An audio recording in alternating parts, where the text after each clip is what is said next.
I attended my sister's baby shower and gave her a handmade photo album made with love. But she took one look, sneered, and tossed it into the trash. Ew, handmade? So tacky. Like my baby needs that, my mother shrugged. Honestly, couldn't you get her something decent? Laughter filled the room as I slowly stood up. My sister had no idea what was inside that album. Mary Wilson's apartment in a quiet, upscale Boston neighborhood spoke volumes about her talent as an interior designer. The space, where vintage and contemporary designs harmonized beautifully, reflected her impeccable taste down to the smallest detail. In the 5 years since launching Wilson Interior Design, Mary had become one of the most sought-after designers in the area. She had earned the trust of young professionals in particular, and clients seeking her distinctive style were never in short supply. Behind this success, however, Mary carried a private pain. It centered around her relationship with her family, especially the complicated sisterly bond with Deborah. When her phone rang displaying Mom on the screen, Mary hesitated momentarily before taking a deep breath and answering. Finally, you pick up. Carol's voice carried its usual impatience. Did you receive the invitation to Deborah's baby shower? Yes, it arrived yesterday. Mary gazed at the pale pink invitation sitting on her windowsill. Of course I'm planning to attend, that's good. Deborah was worried you might not come. Mary smiled wryly. Rather than worry, Deborah had probably hoped she wouldn't attend. Their relationship had been complicated since childhood, and the divide had deepened since their father's sudden death from a heart attack. What gift are you thinking of giving? Carol's question carried its customary testing tone. I haven't decided yet. My goodness, it's less than 2 weeks away. Deborah and Richard have nearly finished preparing the nursery. Carol's words contained an implicit comparison. Richard is so generous. He brought in a special designer from New York to create the most luxurious baby room you can imagine. Mary listened in silence. Deborah's husband, Richard Kennedy, was a young executive at a rapidly growing real estate development company on the East Coast. Their wedding had been the talk of local society and featured in magazines. Mary, meanwhile, remained single and focused on her career, something that clearly disappointed her mother. By the way, Deborah mentioned seeing photos of that new hotel lobby you designed. It was interesting. Carol's words carried a subtle sarcasm. That was the modern style my client wanted, Mom. It was very well received, Mary replied calmly. I suppose young people's tastes are changing, Carol said. But classic beauty has timeless value. Oh, and have you heard about the lakeside cottage Deborah's been dreaming of? Richard is looking for one as a surprise. They want to spend summers there after the baby arrives. Mary's heart skipped a beat. A lakeside cottage. It had been Deborah's dream since childhood. Her sister always cherished those summer memories of swimming in the lake together. He hasn't bought one yet? They can't seem to find the right property. But I'm sure they will soon. Richard gives Deborah everything she wants. After ending the call, Mary went to her desk and pulled out a file labeled Beechwood Lake Property. These were the documents for a lakeside cottage she had secretly purchased last year. Mary had cut into her apartment down payment funds and taken out a loan to buy it, an investment that jeopardized her own financial security. She hadn't bought the cottage for herself, it was meant to be the ultimate gift for Deborah. Over the years, Mary had made various attempts to repair their relationship, but Deborah's jealousy and competitiveness had stood in the way. As a child, Deborah had deliberately broken Mary's favorite dolls and minimized her achievements at school. Their mother Carol had consistently taken Deborah's side, urging Mary to give in as the older sister. Initially, Mary had intended to give the cottage to Deborah directly. Recently, however, she had come up with a more personal approach. She decided to create a handmade photo album containing childhood pictures of the sisters, photos of the cottage, the key, and the deed of transfer. It wasn't meant to be just a material gift, but a heartfelt expression of her love and desire for reconciliation. Mary gazed at the photos spread across her desk. One showed Deborah on her 8th birthday at the lake with their father. Another captured a rare moment of harmony when the teenage sisters stood side by side smiling. Then there were the latest pictures of the cottage Mary had renovated with an architect. White exterior walls with blue window frames, a spacious deck, and large windows facing the lake. Exactly the kind of home Deborah had always dreamed of. This is for your family, Deborah, Mary whispered. So your child won't grow up the way we did. She began preparing the album, hoping in her heart that her sister would understand the true value of this gift. Yet from experience, she also knew such expectations could be dangerous. Still, she couldn't help but try. It would be her final attempt to mend the family bonds. On the day of the baby shower, Mary headed to Deborah and Richard's mansion, carrying the carefully wrapped photo album.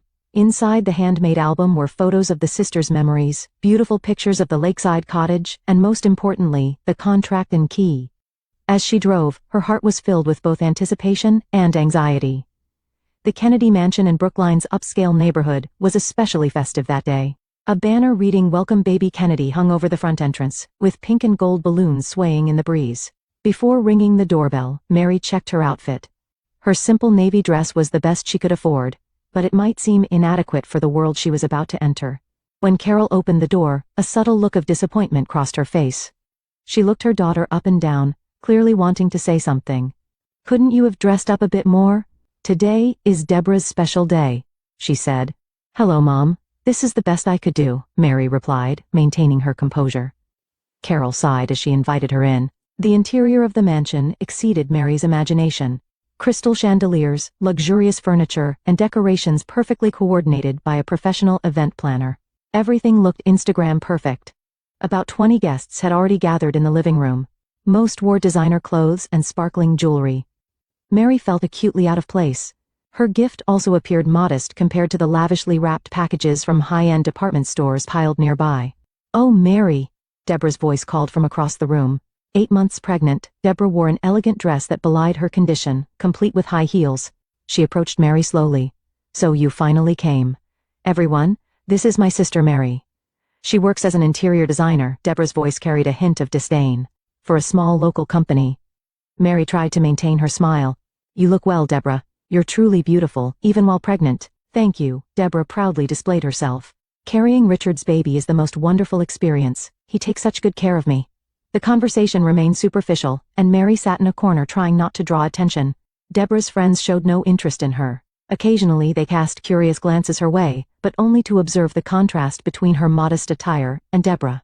"It's gift time," the event planner announced loudly. Deborah sat in a special chair in front of the table and began opening her gifts. A silver baby photo frame, a Montessori wooden toy set, a cashmere baby blanket, a designer baby clothes collection. Each reveal was met with sounds of admiration.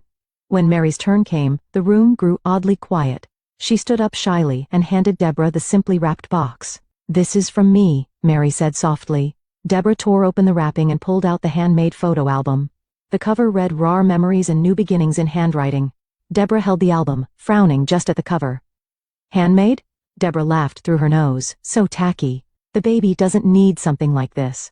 Then, without opening the album, she tossed it toward a wastebasket that had been placed aside.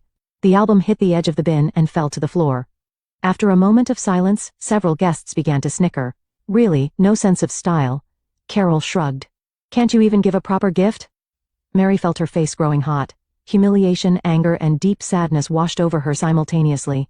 She was shocked that Deborah hadn't even bothered to check the contents of her gift.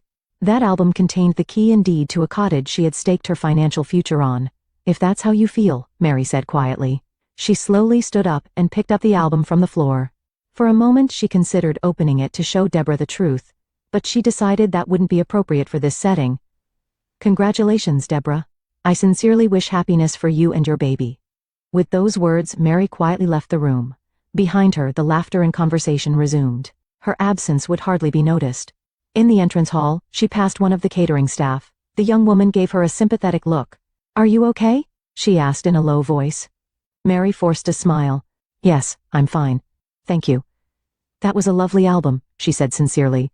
To throw it away without even opening it. Mary nodded gratefully. "You're Kelly, right?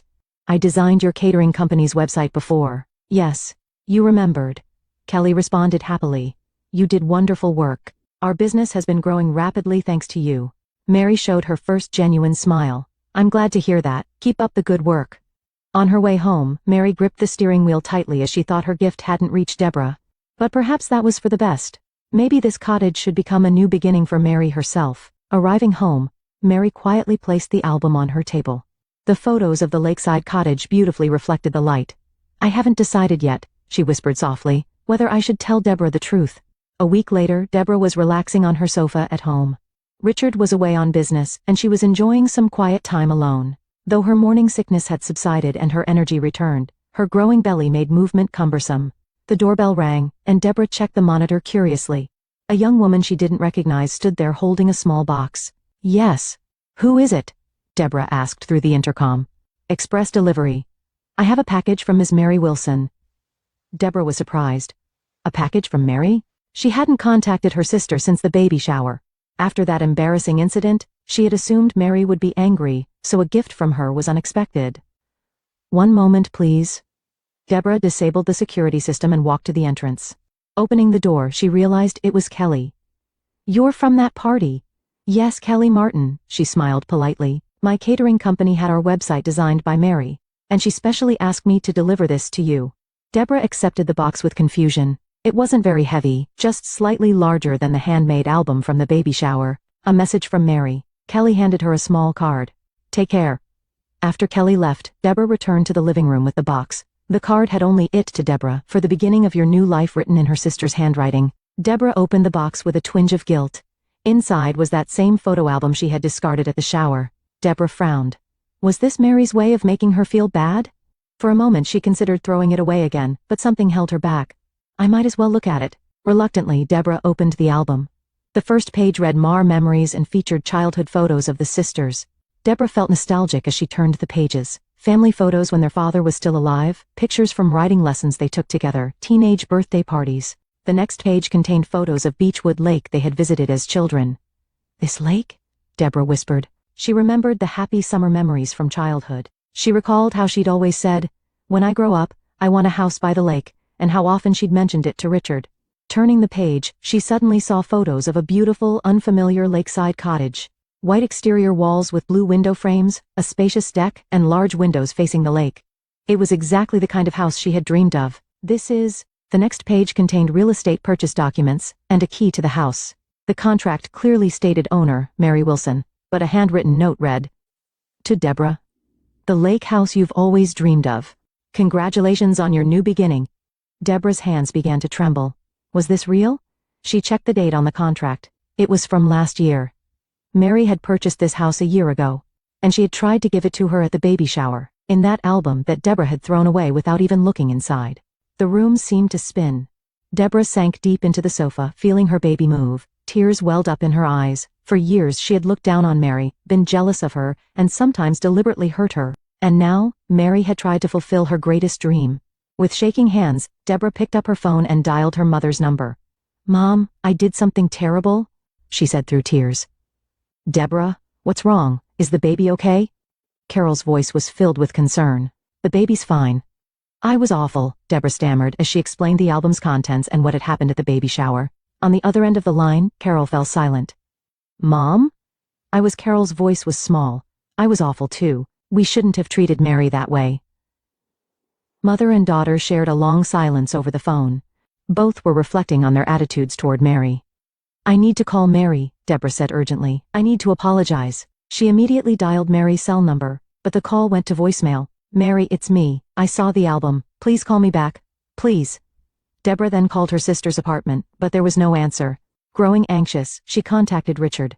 "Richard, something terrible has happened." She explained the situation. "Calm down, Deborah." Richard's voice was steady. "I'll try contacting Mary's office." An hour later, Richard called back. "Mary has taken a week's vacation. The people at her office don't know where she is." Deborah felt her chest tighten. She paced the room alone and opened the album again. On the last page, alongside interior photos of the lakeside cottage, was a handwritten message to Deborah. "I hope this cottage will be filled with happy memories for you, the baby, and Richard. May your child swim in the lake and grow up surrounded by nature, just like we did as children. With love, Mary." Deborah quietly cried as she read the message. Despite all the ways Deborah had hurt and antagonized her, Mary had always continued to love her. For years, Deborah had established her identity by playing the role of the wealthy sister to Mary's plain sister. But now, that dynamic had completely crumbled. Mary had always had the bigger heart. Over the next few days, Deborah desperately searched for Mary. Her apartment was vacant, and neighbors said she had gone on an extended trip. Her colleagues didn't know the details either. Deborah slipped letters under Mary's door and left messages every day. "Mary, I'm truly sorry. Please let me talk to you. I finally understand how much you've loved me all this time. Please contact me when you return."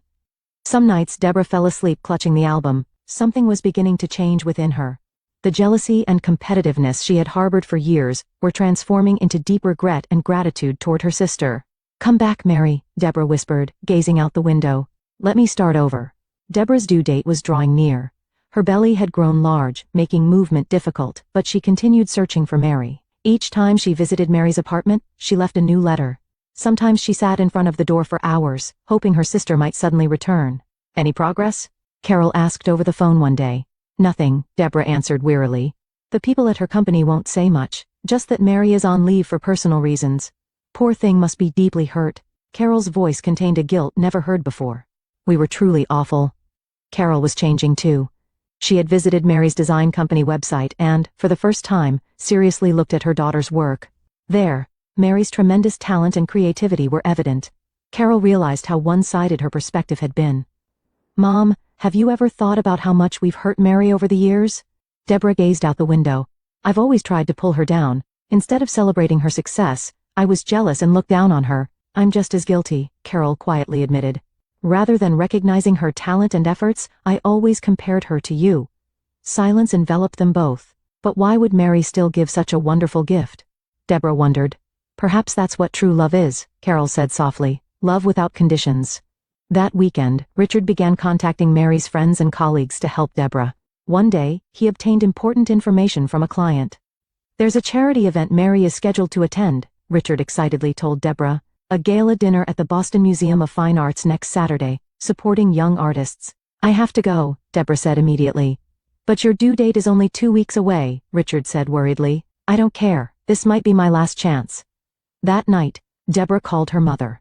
Mom, I found Mary. She'll be at the museum gala. I'm coming too, Carol said without hesitation. Saturday night, the Boston Museum of Fine Arts was elegantly adorned. It was an event bringing together notable figures from the art world, wealthy donors, and young artists. Deborah entered the venue supporting her large belly, assisted by her mother and Richard. Can you see her? Deborah scanned the crowd. Then she spotted her across the room. Mary was wearing a sophisticated black dress, engaged in animated conversation with young artists. Her expression was bright and confident. Deborah hadn't noticed before, but her sister truly radiated beauty. There she is, Deborah said softly. The three slowly made their way toward Mary. Mary noticed them only when they were too close for her to retreat. Her expression froze. Mary, Deborah called with a trembling voice. For a moment, Mary seemed to have an impulse to flee. But there were many people around. She took a deep breath and regained her composure. Deborah, Mom, Richard, she said calmly. I didn't expect to see you here. Please let me talk to you, Deborah pleaded. This isn't the appropriate place. Mary looked around. My clients are here. Please, Mary, just 5 minutes. Mary considered briefly, then nodded slightly. In the lobby. The four left the event hall and moved to the quieter lobby. Mary stood with her arms crossed, taking a defensive posture. Deborah did something unexpected. She suddenly knelt before Mary. Mary was surprised and tried to support her, given her large belly. What are you doing? Stand up. I won't, Deborah said through tears. Mary, I've been the worst sister. I never appreciated your kindness and constantly hurt you. I saw the album. I understand everything about the lake house now. Such a wonderful gift, and I trampled on it. Mary's expression wavered. It was clear she was trying to hold back her own tears. Me too. Carol stepped forward.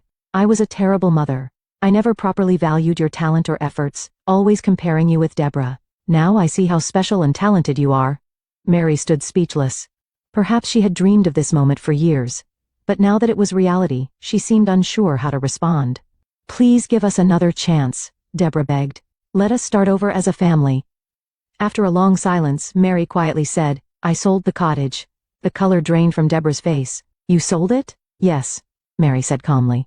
After you threw away the album like that, I thought it was for the best. Deborah looked devastated. Her guilt deepened. Not only had she trampled on her sister's gift, but she had also forever lost the opportunity to make amends. But that's not important anymore, Deborah said in a small voice. What I want isn't the house. It's you, sis. You and our healed relationship. Mary's expression softened. Really, Deborah answered sincerely. I've always been showy, surrounded by material things, but that was to fill my own emptiness. You were different. You always knew what truly matters. Carol nodded through her tears. We may not deserve to ask for forgiveness, but could you give us one more chance? Mary covered her face with both hands and took a deep breath. For a long time she was silent. When she finally lowered her hands, her eyes showed determination. Trust isn't built in a day, she finally said. There's a process. Let's start with building trust. I'll do anything, Deborah said earnestly. Mary nodded slightly. Then let's begin, step by step. Richard's face showed relief. He placed his hand on his wife's shoulder, gently supporting her. Thank you, Mary. Deborah truly regrets what happened. I know, Mary said quietly. That's why I'm giving us another chance. That night, the four spent a long time in the museum cafe. They discussed painful memories, hidden feelings, and hopes for the future. It was a painful conversation, but also the beginning of healing. Deborah and her mother apologized repeatedly and pledged to repair their relationship with Mary at the end of the evening. Mary gently approached Deborah, and for the first time, placed her hand on her belly. My niece or nephew, she said softly. Have you chosen a name? It's a girl, Deborah smiled. We're thinking of naming her Lily. That's a beautiful name. A warm smile spread across Mary's face. It was a genuine smile the family hadn't seen in a long time. Lily Kennedy. It has a nice ring to it. 6 months later, snow gently covered the streets of Boston. In the living room of Mary's apartment, a small flame danced in the fireplace, casting a warm light throughout the room. The windowsill featured modest yet tasteful Christmas decorations, and the walls were adorned with works by local artists that Mary had selected. The doorbell rang, and Mary walked briskly to answer. Opening the door, she found Deborah, her mother Carol, and 5-month-old Lily. Merry Christmas. Mary smiled softly. Merry Christmas, sis. Deborah returned a sincere smile. In her arms was Lily, wrapped in a pink blanket. The baby looked up at Mary with big blue eyes. She's really starting to look like you, Carol said as she entered, carrying several small gift bags. You think so? I think she looks like Richard, Mary said, gently touching the baby's cheek. The three moved to the living room and sat on the sofa in front of the fireplace. Over the past 6 months, they had been rebuilding their relationship step by step. Deborah wrote weekly letters to Mary, sometimes including handmade gifts.